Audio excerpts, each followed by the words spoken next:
बिस्मिल्लाहिर्रहमानिर्रहीम। अस्सलाम वालेकुम नाज़रीन, मैं अहमद फ़वाद हूँ। आप यूट्यूब चैनल देख रहे हैं। नाज़रीन, आज तारीख़ है 14 अक्टूबर और दिन है सोमवार का। दो बड़ी ब्रेकिंग न्यूज़ आज की व्लॉग में आपके साथ शेयर करूँगा। पहली बड़ी ब्रेकिंग न्यूज़ तो ये है कि इमरान खान साहब की जानिब से इनकार कर दिया गया है और दूसरी तरफ अली अमीन गंडापुर साहब की ज़ेर सदारत आज इजलास हुआ है PTI का, और इस इजलास में ये फ़ाइनल कर लिया गया है कि कल एहतजाज होगा और पाकिस्तान तहरीक इंसाफ 15 अक्टूबर डी चौक आइनी तरमीम के ख़िलाफ़ और इमरान खान साहब से मुलाकात ना करवाने के ख़िलाफ़ एहतजाज के लिए आएगी।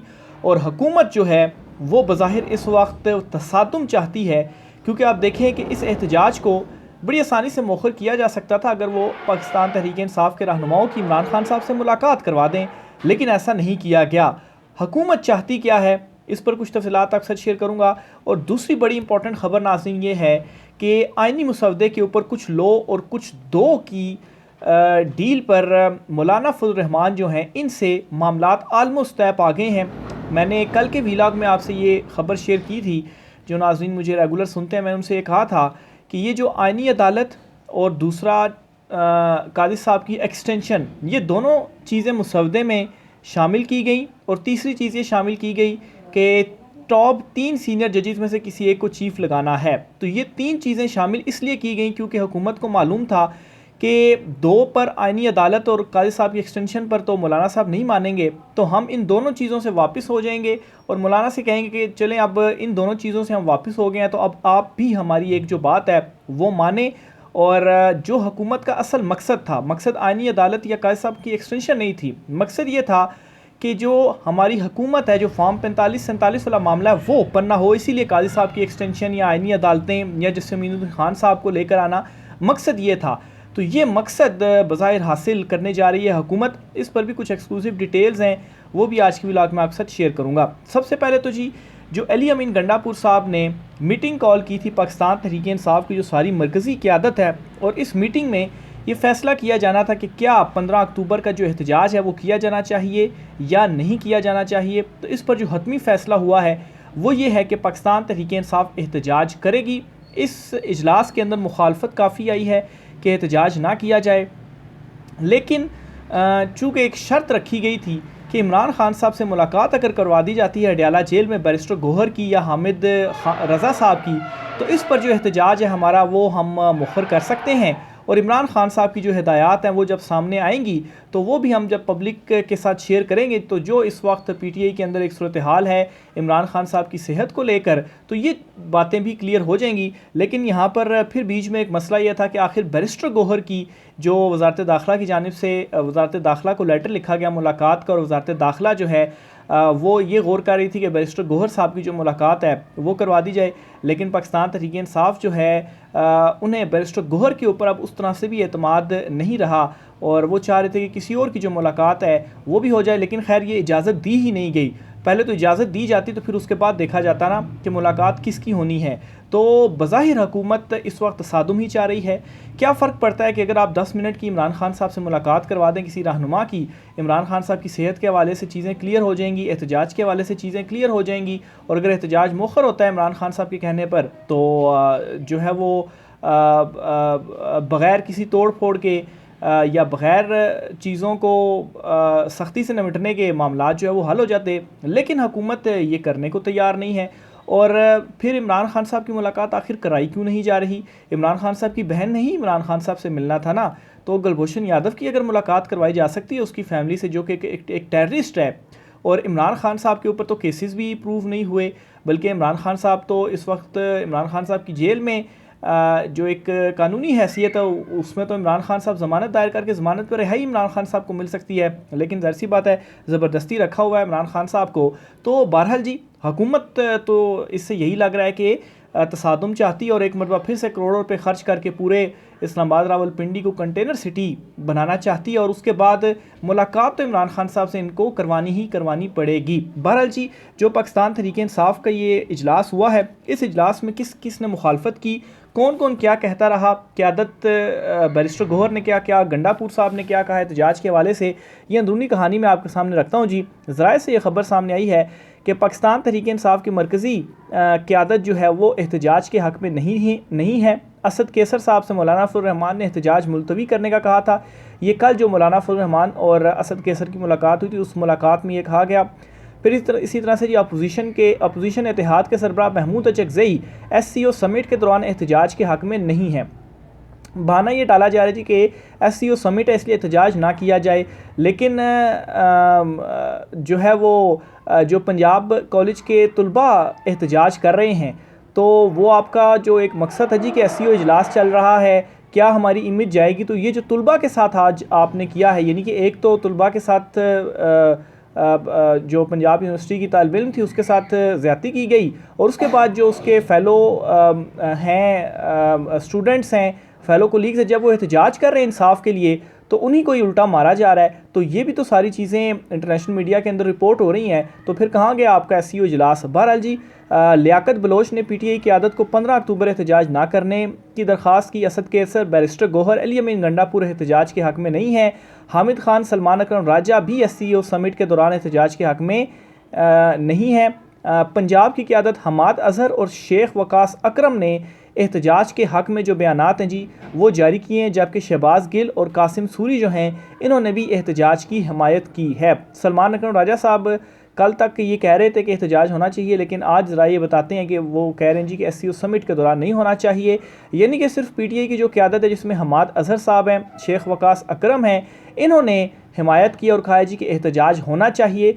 और मैं आपको बताऊं कि इमरान खान साहब ने ये वाज़ेह मैसेज दिया हुआ है कि किसी भी सूरत जो आइनी तरमीम है वो पास नहीं होनी चाहिए, और आइनी तरमीम के ऊपर जो आलमोस्ट इतफ़ाक़ होने जा रहा है हुकूमत और मौलाना के दरमियान, तो इस पर अगर इमरान खान साहब के पहले के मैसेज को देखा जाए तो इसके मुताबिक एहतजाज लाजमी किया जाना चाहिए और इस आइनी तरमीम को रोका जाना चाहिए।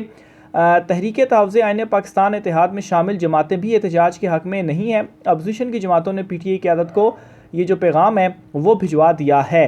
तो बहरहाल जी जो हतमी एक फ़ैसला किया गया है, इस फ़ैसले के मुताबिक जो मार्च है, जो एहतजाज है वो किया जाएगा, और इस चीज़ को अफोर्ड ही नहीं कर सकते कि ये एहतजाज ना करें, क्योंकि अगर एहतजाज ना किया गया तो इमरान खान साहब को जब ये तमाम तर चीज़ें मालूम पड़ेंगी तो ये जो तब्दीली है वो आएगी ही आएगी। पार्टी लीडरशिप की तब्दीली की बात कर रहा हूँ, यानी कि बैरिस्टर गौहर पर इमरान खान साहब पहले से ही गुस्सा थे। आपने देखा होगा कि जो लास्ट एहतजाज हुआ है जिसमें गंडापुर साहब 24 से 30 घंटे गायब रहे हैं, बैरिस्टर गौहर जो थे वो कहाँ पर थे उस सारे एहतजाज के दौरान। आपको कहीं नज़र आए? बस खाली KP हाउस से अपनी गाड़ी में निकलते हुए वो नज़र आए, बाकी एहतजाज में वो कहीं नज़र नहीं आए कि उन्होंने कहा हो कि आएँ और एहतजाज करें, लोगों को इकट्ठा किया हो।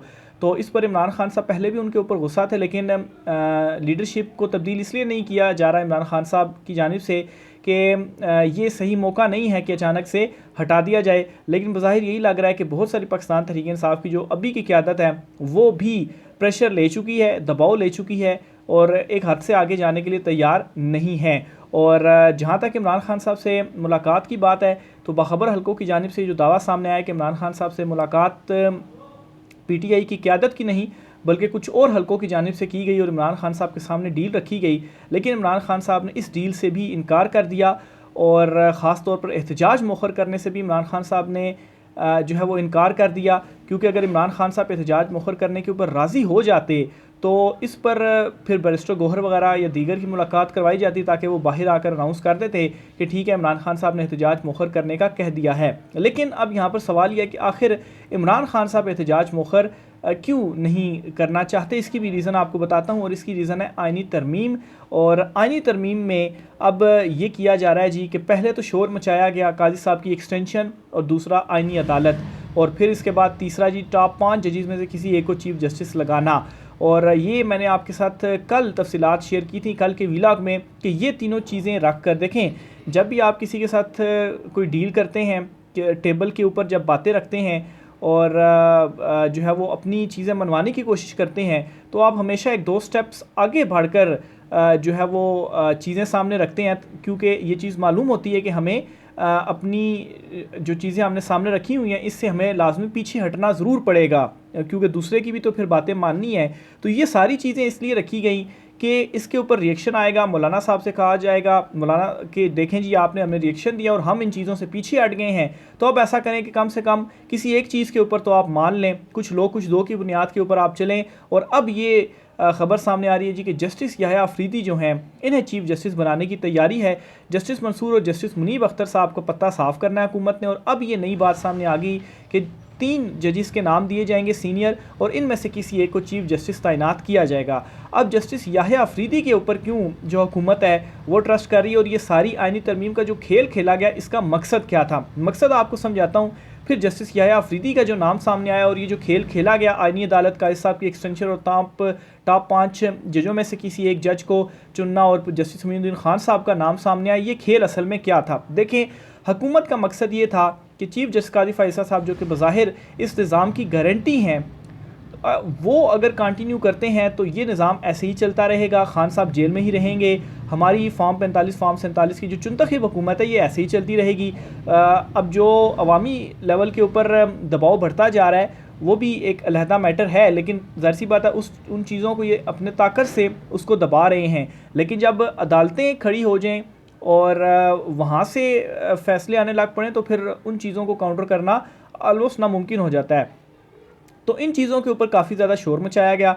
ज़ाहिर सी बात है मौलाना साहब जो हैं वो काज़ी साहब की एक्सटेंशन या आइनी अदालतों के ऊपर तो नहीं माने, और ये कहा जी कि आइनी अदालतें 150-200 मुकदमों के लिए कौन सी आइनी अदालतें आप बना रहे हैं, आप आइनी बेंच बनाएं। और जस्टिस मोइनुद्दीन खान साहब का नाम जो है वो उछाला गया कि टॉप 5 में से हम उनको बना देंगे, तो इसके ऊपर भी काफ़ी ज़्यादा शोर शराबा हुआ। और अब जाकर हुकूमत ने ये कहा कि चलें ठीक है जी, हम इन सारी चीज़ों से पीछे हट जाते हैं, एक चीज़ आप हमारी मान लें कि जस्टिस याह्या अफरीदी साहब जो हैं उनको फिर अगर चीफ़ जस्टिस बना लिया जाए, टॉप 3 में से किसी एक को चीफ़ जस्टिस बना लें, तो इनमें से आपको किसी चीज़ के ऊपर एतराज़ नहीं होना चाहिए। अब जस्टिस याह्या अफरीदी साहब के नाम के ऊपर किसी को भी एतराज़ नहीं है, क्योंकि उनका जो नाम है अभी तक वो तनकीद की ज़द में नहीं आया, मुतनाज़ नाम नहीं बना। काजी साहब हो गए या जस्टिस मोइनुद्दीन खान साहब हो गए, जस्टिस मंदोखेल साहब हो गए, इनका नाम ऑलरेडी मुतनाज़ बन गया है कि इनमें से ही हुकूमत जो है वो लाना चाहती है किसी को चीफ़ जस्टिस, और क्यों लाना चाहती है, ताकि ये निज़ाम कंटिन्यू रहे।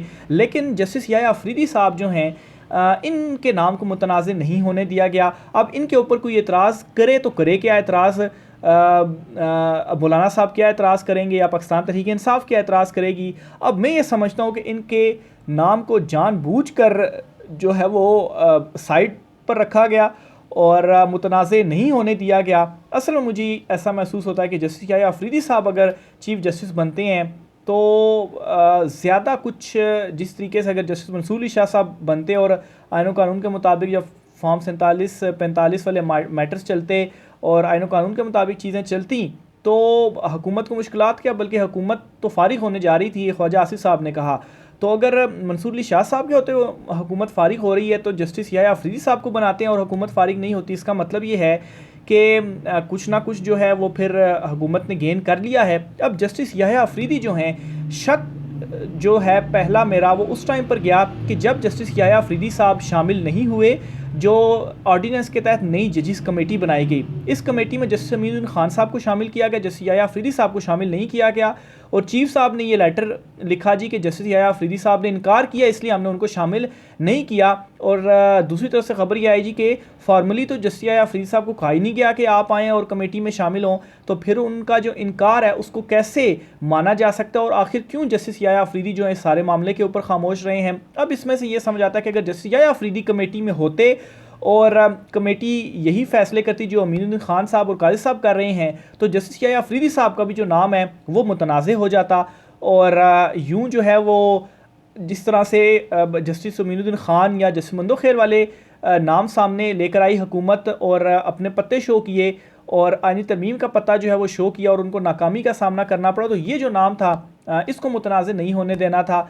फिर जस्टिस याह्या अफरीदी जो हैं इनके हवाले से ये भी डिटेल सामने आई जी कि इन्होंने काजी साहब और जस्टिस मंसूर अली शाह साहब के दरमियान जो है वो पैचअप कराने की भी जो कोशिशों के लिए ख़ुद जो राब्ते हैं वो किए।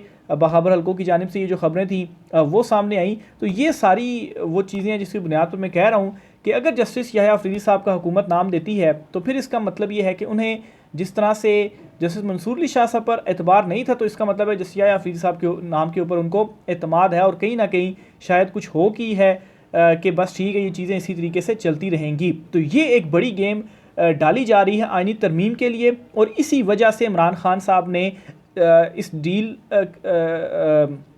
ये जो आईनी तरमीम है इसके ख़िलाफ़ जो एहतजाज की कॉल दी हुई है 15 तारीख की, उससे पीछे नहीं हट रहे। और अब पाकिस्तान तहरीक इंसाफ को भी 15 तारीख को एहतजाज करना पड़ेगा। ये हतमी जो फ़ैसला है वो भी कर लिया गया है। और इमरान खान साहब से मुलाकातों पर पाबंदी की भी रीज़न यही है कि अगर खान साहब का मैसेज आता है एहतजाज का और PTI लीडरशिप का एहतजाज का मैसेज आता है, तो खान साहब के कॉल की जो शिद्दत होगी वो PTI लीडरशिप के फ़ैसले की शिद्दत नहीं हो सकती। तो इसलिए इमरान खान साहब से भी मुलाकातें जो है वो नहीं करने दी जा रही। बहरहाल जी, गेम ऑन है और एहतजाज कल हो रहा है। PTI की तरफ से ये खबर सामने आ गई है और खान साहब से अभी तक जो मुलाकात है वो नहीं करने दी जा रही। देखें, अगर रात के कोई मुलाकात होती है या कोई मज़ीद चीज़ें सामने आती हैं या ये जो आईनी तरमीम है इस हवाले से मौलाना फजल रहमान साहब हतमी जो अनाउंसमेंट है वो बिलावल जरदारी से मुलाकात करेंगे और उसके बाद किया जाएगा। अभी तो यही खबरें ज़राए से आ रही हैं जी कि मौलाना साहब के साथ एक हद तक जो सेटलमेंट है वो हो गई है। राय का इज़हार कीजिएगा। आज की व्लॉग से इतना ही, इजाज़त दीजिए, अल्लाह हाफ़िज़।